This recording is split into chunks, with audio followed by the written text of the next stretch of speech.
Hey, good morning. Hey, I just wanted to show you some of my black powder, buckskinning stuff, Indian artifacts a little bit. On the table here, you can see some bunch of different things. There's some Indian arrowheads I found. And anyway, I'll just tell you a little bit about it. Looking at this right here, excuse me, these are some arrowheads that I used to walk the fields with my dad when I was like 10 years old. He took us kids arrowhead hunting all the time, here and there when he would he'd get rained out from work or whatever, and he'd come home and get us during the summer and say, in the springtime if we were home, he'd say, hey, let's go arrowhead hunting. And right around southern Wisconsin, Janesville area, Milton area, Lake Koshkonong, there was a lot of Indians that had settled around there. And as the farmers cultivated the fields to plow them to get ready to plant again, when they would plow in the spring and after it rained for the first time, it would start exposing arrowheads. And we would walk the fields. My dad would get permission from the farmer and we'd walk through and see if we could find stuff. And I was really fortunate that my dad took me along to enjoy what he was doing and finding these different things. And these are all ones that I had personally found. We did enter them in a contest one time at Arrowhead show, and I got a ribbon for like best personal find, which was pretty cool. The arrowheads are just really neat, and the case means a lot to me. My dad had sawn down a walnut tree in our backyard in Janesville, Wisconsin, there off of Rodimer Road, and had the lumber sawn up, and he dried it and then started making some different things. And what this case is actually the center out of a clock. So he had made a clock, and I'll show you this. This is one of the clocks that he made right there, the Arrowhead Clock. And he had made a great big one that was in our living room, his first one that he made for our home, and when I was a kid. And this was the center out of the clock when he cut it out. And he had taken a special tool and fluted all the edges to make it look like when they made arrowheads, and which is just really neat. On the back of this, I'll flip it over so you can see, there is actually a paper taped to the back of this, and he had traced each arrowhead and put on there when and where I found it. Some of these 78, yeah, 1978, a lot of these. Just very, very cool, very neat. Looking at the clock, that was one that I believe he made for my grandparents, and they had that in their home for years. And those are some points that he had bought just for the clock. I think they were probably modern day made, I don't know, but anyway, he made the clock the same way, as this case here. Just really neat craftsmanship, really unique. And I feel fortunate that my dad did that for me. Just very, very neat. Right here is a actual, like a replica of a Indian knife, which would have been made out of same material, chert, just like an arrowhead, made the same way, and fastened to a deer antler. If you notice my name on there, my brother made this for me years ago. Yeah, he's got his initials. What is this? That says 1993 on it. HM, Heath Mandel. He made the little display holder for me, and he made me that knife. How cool. This deer rack was, is my first and only Oklahoma deer I had ever taken, and I took it with my black powder rifle, and that was pretty neat. This is a shoulder blade out of, I'm not sure. Could have been a whitetail. Could have been something bigger. My dad used to collect animals that he harvested. He would collect some of the shoulder blades, and he liked drawing on them. And this was kind of like a magic marker drawing that he did in '94 of a nice grizzly bear. I mean, it through the years it got a little bit of fading or damage or something from moisture, but for the most part you can see it, and it's really cool, really neat.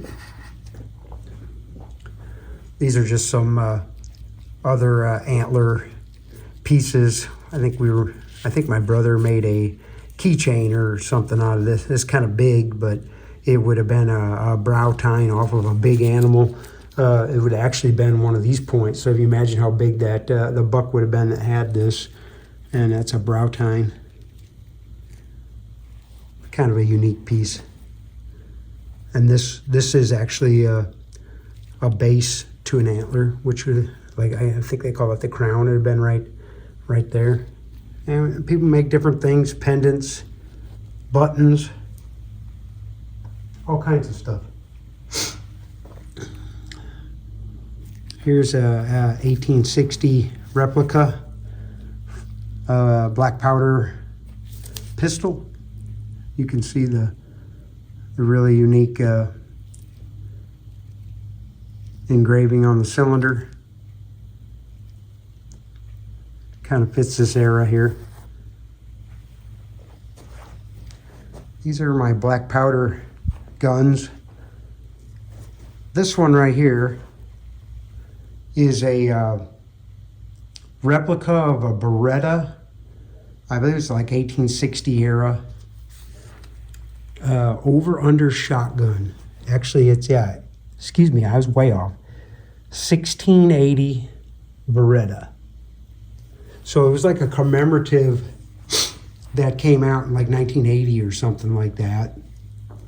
And I've never shot it. It's still new. I still have the box. It was in the box, and it's just a beautiful 12 gauge shotgun that you would load with the ramrod and all that, and put the powder in, put the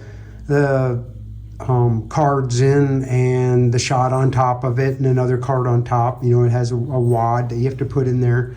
Just a really unique shotgun. Well, the story behind this one is that my dad's Black Powder Club used to purchase shotguns like this, and they would raffle them off to raise money for their organization for doing the rendezvous and to support that, taking care of the grounds and buying the food and setting up the activities and all that. So they would have raffles, and I was 16 years old, I believe. They did this several years, and this particular time we were on a trip to Colorado, and the drawing was held when we were out of town, and they drew my name. And lucky for me, that's pretty cool that I got it. My dad was kind of a little embarrassed, and he said he would have told them to just go ahead and let somebody go for the next name, because he was actually like the president of the club at the time, and he was a little concerned what people were going to think. But anyway, they went ahead and they gave it to me, and it's pretty cool. I'm really blessed to have it. I think it's neat. This is a Lyman Greatplains 50 caliber muzzleloader, and I talked about it before in a video. I believe I was about 12 years old when my dad bought this for me. This is the rifle that I took first place in a Levi Garrett shooting competition. It's just a unbelievably accurate rifle. I love it. I have shot it hundreds and hundreds of times. It's just fun, and a beautiful example. Anyway, I'm just very fortunate that I've got that. This rifle right here, this is a Browning muzzleloader. And a lot of people say, what? I didn't know Browning did that. Well, back in the 80s, if you see a Jonathan Browning mountain rifle, they ran a series because there was so much interest in buckskinning and black powder in the 80s that people were, they wanted to get in on the market. Well, they designed this rifle to look like the other Hawkins style rifles. You see it's just a little bit shorter in the barrel than my Lyman. But this is also a 50 caliber. And my dad, I guess when they had, back in the 90s or something, they had a bunch of them still in stock, and they'd run some sales on them and saying, hey, if you want one, you better get them because they're almost gone. And my dad ended up buying 4 or 5 of them. I'm not sure. But quite a few years ago, he had given me one. It was still brand new in the box, but this was back from the 80s. I have not shot this one yet. It's 50 cal, like I said, 50 caliber also, just like this one. But I will shoot it. It's beautiful. I don't know if you can see the ram's horn where the nipple is located for the cap, and just gorgeous quality of what you'd expect from Browning. A lot of people don't know that they did black powder, but they did. Over here looking at this stuff. This is what you would call, a mountain man carried a bag that had all of his essentials for shooting his gun. And it was called a possible bag, and a possible bag because they'd carry everything possible in it. So this is like my shooter's bag. When I would go hunting, I'd carry this at the rendezvous. I'd have it on my over my shoulder, so when I shoot my rifle, I have all my stuff in there. Now, what's really cool about this possible bag is that my dad made this for me. He had made all his own leathers for his shirt, his pants, his moccasins, his boots. And anyway, he and his friend that were really into the buckskinning, they started doing all kinds of stuff, making patch knives. So Dad made this patch knife for me. He actually made this from a straight razor. And a patch knife, if I can get this out here, you can kind of see the blade there. A patch knife was used for when you'd put your powder in the rifle, and then you would take a piece of cloth and you would lay it over the end of the barrel, put the ball on it, and then start the ball on the end of the barrel, and then you would cut that patch off with that knife, and you just use a little bit of material underneath the ball to wrap the ball as it went down the barrel so that it followed the grooves for the rifling, for accuracy and to I guess it lubes it as the ball goes down and gives it that tight fit. Well, anyway, that's what the patch knife is for. So my dad made this really cool possible bag for me. He made the powder horn, took Antler and turned out the plug for it. Cut all the fringe. He just kind of came up with his own patterns, or took one of my mom's purses or something and kind of got an idea. And then he riveted it all together with brass rivets. And I carry all my shooting supply stuff in there. He also made this for me. This is a ball bag. This is what you have your lead bullets in, and this is a ball bag. He kind of thought that was kind of funny. He had bought a tanned scrotum bag off of a bowl, and he had bought some of those and then made some ball bags out of it. It was kind of a conversation piece. A lot of people get a kick out of it when I pull it out at rendezvous. But anyway, yeah, my dad made all that stuff for me. Put the beads on here and turned out my powder measure. This, I believe, is 90 grains. This is my hunting load, 90 grains for my Lyman rifle. He and his friend did stuff in the guy's wood shop, and they made these bullet boards, made several of those. And different kinds of different woods. I believe that's a maple there, and this one here is walnut. Just really cool. You would put a patch and a ball in there, and then you could carry it around your neck and have it ready for when you're deer hunting. just it's convenient. It would have the ball and patch all ready to go, so you could just put it down the barrel. Made it a little quicker. And this is my knife that I wore on my hip that my dad made. He made the sheath, cut all the stuff out, put the fringe on it for me. He made the knife. The knife is a what they call a hacksaw blade knife. The blade it's actually an industrial hacksaw. You think about a hacksaw, you think they're small, but these were big industrial, like they were like 3 inches wide or something, and maybe a couple feet long, and they're already hardened.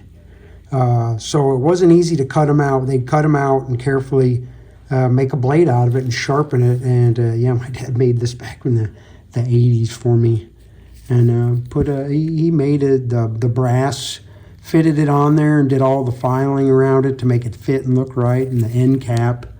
I mean, it's just so cool that my dad did that stuff.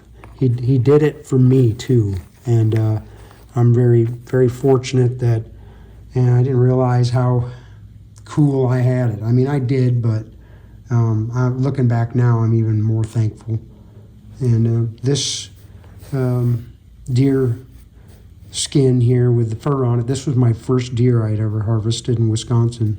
My dad had it, he skinned it out and had the fur tan for me, and I've had it all these years. It's very, very neat.